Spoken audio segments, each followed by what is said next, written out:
Здравейте! Днес ще си поговорим за болка в подбедрицата, ето в тази част, която усещате по време на физически натоварвания, най-често при тичане и скачане. Тоест спортове, които са свързани с тези две дейности, независимо дали става въпрос за кикбокс, дали просто правите скачане на въже или се занимавате с бягане просто като хоби, играете футбол, волейбол или някакъв друг отборен спорт. Термина на английски за болката в тази зона е така наречения shin splint.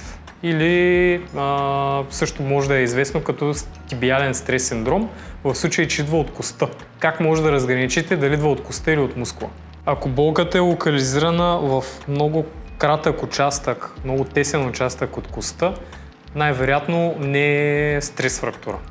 Ако болката е разположена ето тук от външната част на вашата подбедрица, най-вероятно този симптом идва от така наречения мускул тибиалис антериор, чиято функция е да стабилизира ходилото и извършва ето това движение, нагоре и навън.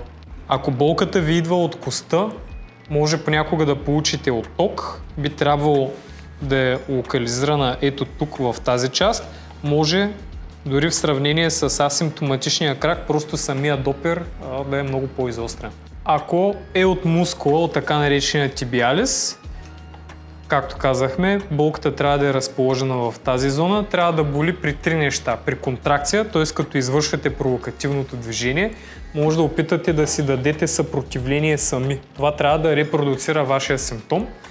При натиск самия мускул трябва да е болезнен и също така, когато разтягате ходилото. Трябва да имате поне два налични признака, за да може да кажем, че това идва от мускула. За повече информация може да ни последвате.